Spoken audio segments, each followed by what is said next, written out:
शेख हसीना जिस दौर से गुजर रही हैं, उनके पिता उस दौर से गुजर चुके हैं और खराब और बुरे स्थिति।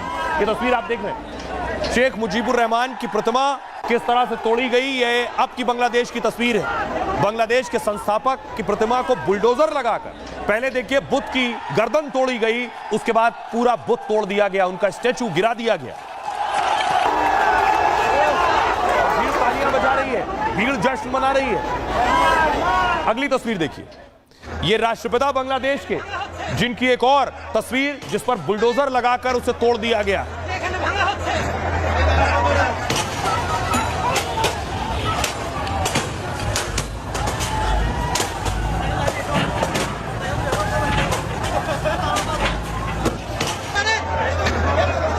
तो लगभग 49 साल बाद शेख मुजीबुर रहमान के आज बुत तोड़े जा रहे हैं। 49 साल पहले शेख मुजीबुर रहमान की हत्या की थी। ये वो आर्मी ऑफिसर्स हैं, ये उनके चेहरे हैं जिन्होंने घर में घुसकर राष्ट्रपिता के, और राष्ट्रपिता भी थे और राष्ट्रपति भी थे, उनके सीने पर गोलियां दाग दी, परिवार के 17 लोगों की हत्या कर दी थी।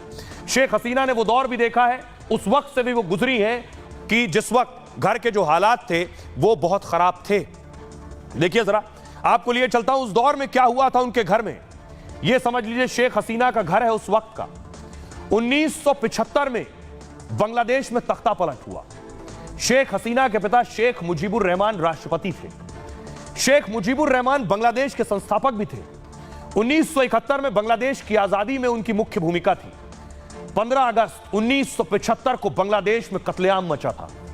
राष्ट्रपति भवन खून का तालाब बन गया था। एक दो नहीं, शेख हसीना के घर के 17 लोगों को मौत के घाट उतार दिया गया।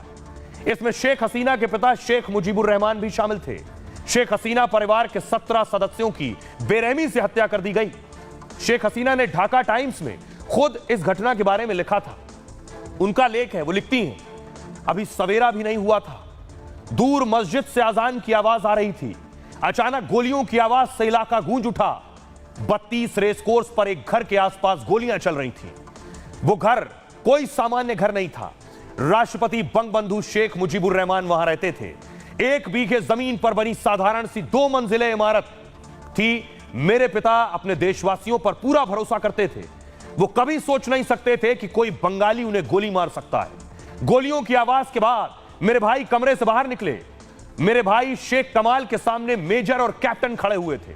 मेरे भाई ने कहा, देखिए हमारे घर पर किसी ने हमला कर दिया है। लेकिन तभी सेना के इन्हीं अधिकारियों ने मेरे भाई को गोलियों से छलनी कर दिया।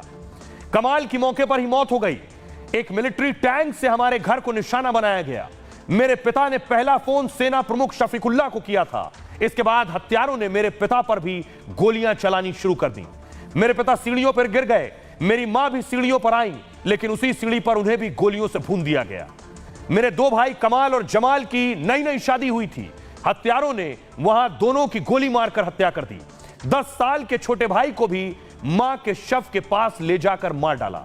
इस दौरान शेख हसीना अपनी बहन के साथ यूरोप में थी और इस वजह से शेख हसीना की जान बच गई। लेकिन पूरा परिवार, 17 लोग घर के मार दिए गए राष्ट्रपति भवन।